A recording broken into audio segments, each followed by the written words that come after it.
Yo, you're done now with Sneak to the Bow, and right now you're watching Westside TV. Yo, it's your boy Willzy. And it's your girl Shahna Says. And Side of Us is a very special guest, which in my opinion is the fabric that a lot of the UK rappers in the scene right now is cut from. Definitely. It's a legend in the game, Sneakbo. Come on, love, big up nigga. Come on, respect. So the first question we always ask our guests, right? Yeah. Is it okay to skip a shower in the morning if you shower before going to bed the night before? No. Never. I don't know. I don't know. It depends, innit? It depends on your situation. If you're like going out to, I don't know. I don't know. So, because everyone says because everyone goes no. No, if I'm being real, there's been a day I've gone out and I haven't showered. Like, if I'm being real, everyone goes no. But I haven't gone out one time. I haven't gone out clubbing and I haven't showered. I might have just hit the strip and done my little things. Like, no, we're talking about like, so you shower the night before going to bed. So in the morning, you're just up, maybe like quick rinse the face and then brush your teeth and off. I don't know, man. I don't know. It's not that bad. I don't know. It depends. When was the last time you did that? Long time ago. Yeah? Yeah, long time ago. Especially if you have some sweaty sleep and that, you have to bath in that. Like, you know what I mean? It just depends on that, what happened in it. All right, so just to close it up, right? Is it like... Does it depend on how long you sleep? Or is it like, for example, like if you take a nap, you don't nap and then boom, let me shower. You know what I mean? Yeah. But is it dependent on how long you sleep that you think, okay, I need to like shower now because I've slept for like maybe 8 hours opposed to maybe a quick 4 or 3? I just think you should bath every day. But if you need to rush out today, then you rush out today, innit? But bath every day. That's what I think. Fair enough. All right, man. Fair enough. So we're obviously here to talk about Gang, which is a lit song, and it's got Kwesi Arthur and Darko vibes. Yeah. So I want to know, how did that come about? Because you've done features with Afrobeat artists before, but this one is kind of something different. Yeah. Basically, I just went Ghana for the first time in December. And then the people I was with every day in the clubs, like some girls, they were just, every time he came on, and other songs, but every time he came, he's the song I liked anyway. I started liking. So every time he came on, the vibe was just there. So boom, I checked his Instagram out, and then I just followed him back. He followed me, and then I just said I'm around. We got to link up. That's how the tune came about. Fair. What was the reason to go Ghana? Because then you didn't go out there specifically to do a tune with him. What led you to go out there? Cause basically it was coming up to Christmas. And then I'm just thinking, like, it was Christmas or New Year's. I can't remember. No, New Year's. It was coming up to New Year's. But New Year's, there's certain times I'm always, like, in London. And on the night, it's just like, I got caught on the bridge, too much traffic. So I didn't get to the club in time. It's just always wrong in London. So I thought, you know what, I'm getting out of the country for this New Year's. And then my Nigerian passport expired. So my friend had a link that would just get me into Ghana with visa on arrival. No. Relax, bro. Don't take too much. No fraud, no nothing. No fraud. You get your visa on arrival. All right, cool. So that's what I done for Ghana, and then I was just in there straight away. Oh, nice, sweet man. Fair enough. The Gang video is out soon, which I'm excited for. So you said you was in Ghana, and it looks like it's filmed in Ghana. So did you make the song and film the video just boom there and then? No, I've been Ghana twice now. So the first time I done the song, and then I just went back the other day and shot the video. Okay, so what can we expect from the video? Because I'm seeing like the little hand movements, in the shots. Are you gonna be busting moves or? Yeah, there's there's loads of dancing going on. Yeah, you just get to see how some people are living, good energy. You just see Africa, like, but the good things in Africa. Are you dancing in the video?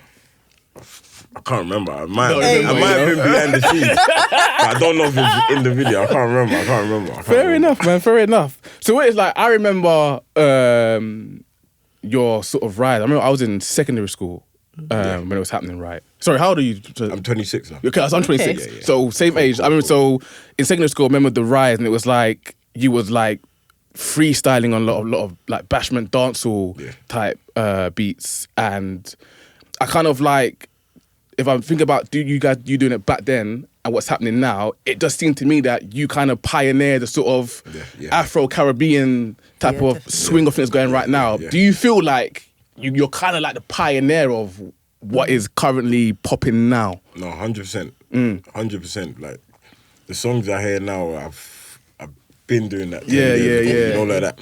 But them times when I was doing it, it's like, it weren't radio songs, or it weren't mobile, like you win a mobile off that song or whatever. So, yeah, I had to change up my sound a bit, and then years later, boom, that's the sound that's working now. But that's why my old songs, when I go perform them now, it's mad. You know, like that. Like when I do Touch a Button, all of that, of course, it's mad now. Yeah, exactly. But do you feel like you don't get like, I feel like you don't get that credit. You know what I mean? Because I feel like since then, obviously you've been again like 10 years now. So it's been a whole new wave of fans and like people that have grown up with you are again like your age or older. So we've got the new fresh batch of 16, 17, 18, 19, 20-year-olds that kind of don't recognize you for the sound they listen to right now. Do you feel that you're kind of not getting just due credit right now? Yeah, no, I feel like I don't get that credit, but I feel like sooner or later, you're gonna see what happens. Fair enough. They're gonna trust me sooner or later. Yeah. Nice. So touching on that, you said obviously you started the mix with Afro and Caribbean, and now it's come back. So do you think you're, I wouldn't say bored of the sound, but like, are you like, oh, I've done this, so you're trying to make something different? No, I don't think I could ever get bored of it. It's just, I can't get bored of the sound. I just try. I just go off vibe. If I like the beat, or when we're producing it on the spot, I just go off the vibe. I don't get bored of no sound. I feel like it just comes originally. You know, like that. Yeah. So saying that, so you don't feel like, or do you feel some sort of like pressure to sort of like make that sound again, because that's now the popping sound. People are charting off of it, making lots of money off of it, touring off of it, and you started it. So do you feel kind of pressure when you go into the studio, okay, let me make that sound now and make a tune of that sound so I can get back, popping, I mean, like better, because that's the sound that you started. So it's like, it's not, I wouldn't see it as you're kind of like changing your way to follow the trend. It's your trend. You know what I mean? So do you jump in the that's studio what I'm saying. Mm. I don't feel like I'm under pressure because I've never stopped. I've just what I've released might have not been that sound. But I've never ever stopped making that sound. So I'm always doing it. And this next album that I come with, I feel like it's more. It's probably going to be more that sound. Okay. Okay, nice. Okay, cool. So So you've worked with a lot of artists. Like I can't even begin to list who you've worked with. Is there anyone in particular that you haven't worked with that you're like, I want to work with you? Yeah. What, in London? In UK? Both, any. Meek Mill, defo. Okay. I want to work with Meek Mill. Who else? There's a few UK people like that I haven't done tracks with, like that I reckon it would be good. Skepta, Stormzy. I reckon we'll come up with a banger. And there's more people obviously that I will do tracks with. But when I'm just thinking of top 3 right now, Meek Mill, probably Skepta, Stormzy. Boom. Nice. So like again, because I was in school watching you do the freestyles, and like I feel like I've like seen the day one of your career, right? So from my recollection, my memory, you was the first to get a sort of like Drake co-sign, the very first UK artist, right? And it seems like there's so many accolades that you've done that it's now seen, it's not easy now, but a lot of people are doing it now. Where back then, so like the top 40 hits, the Drake co-sign, the touring, like going viral off of freestyles, all that stuff. You've got those accolades, but it's like I feel like when I even got top 40, no one cared, but it's like no one celebrated. Not even exactly. I don't even think I celebrated. Yeah. But now it's like when you get a top 40, it's a mad thing. It is. But it's always been a mad thing. Yeah. But that's what I'm saying. When it happens for me, it's like it's normal or something. Like I don't know, cause I don't know. I don't know. But what I see these people do, they could get a top 50 and it's like mad. When I do, it's like Sneakbo got top 40. I don't know. I don't know. It's not special. That's sort of like. Not good, but it's like, come, I'm doing this. Do you know what I mean? Like, you don't need the hype. Like, you just are Sneakbo. Do you see what I mean? But what's kind of like keeping you like, again, like humble in a way? Because again, like the stuff that's happening now, you've done. And when it's done now, it's celebrated like a big, and it should be a big thing. Because it's always a big thing when someone from RC is breaking top 40. 100%. And it just seems weird that how you're so humble about not getting the sort of like praise for doing the same thing that everyone's doing now, but you've been doing it from. You get me? So what's keeping you humble? You know what I mean? What's keeping me humble, man? Well, like from getting angry and start talking. Yeah, because I would feel like not like because there's no jealousy because you've done it. There's no hate because you've done it. But it's kind of like, why are people not looking at Sneakbo and like? No, he's been doing this. I feel he's done this. Like, I feel like with me, I'm just calm, and I'm just seeing how it goes, and I'll be back very soon with a banger. Yeah. And once I get that banger, like,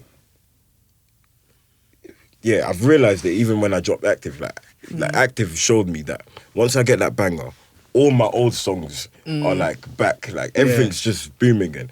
People get bangers and don't have nothing else. You know what I mean? Like I got bangers. When I go into clubs with certain man that's popping more than me right now, they can only do 2 songs or 1 song. I'm shutting down for like a good 13 songs. You know what I mean? Like so I don't really watch like all of that stuff because I've seen it in real life. Like these man getting 25,000 likes. But not doing the same in the club. Like, you know what I mean? Like, because there's a lot of like, because sometimes I see festival lineups, right?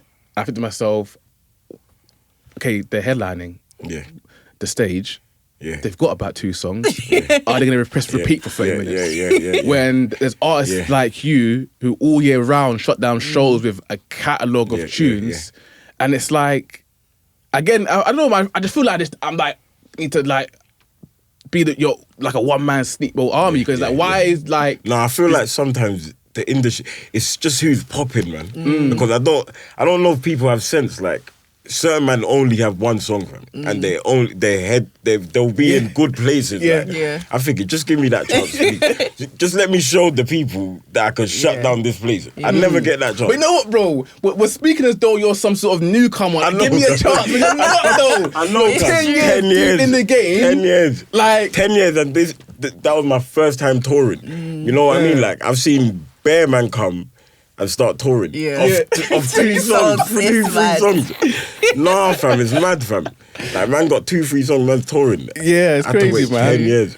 So speaking on the project that you're gonna drop, what can we expect from that? Like I know you said previously it's gonna have the same sort of sound. Is it gonna be like mad collabs? I don't want you to drop too much, but there's a collab that I know everyone's been waiting for on there. Even me myself, I'm gassed for this one.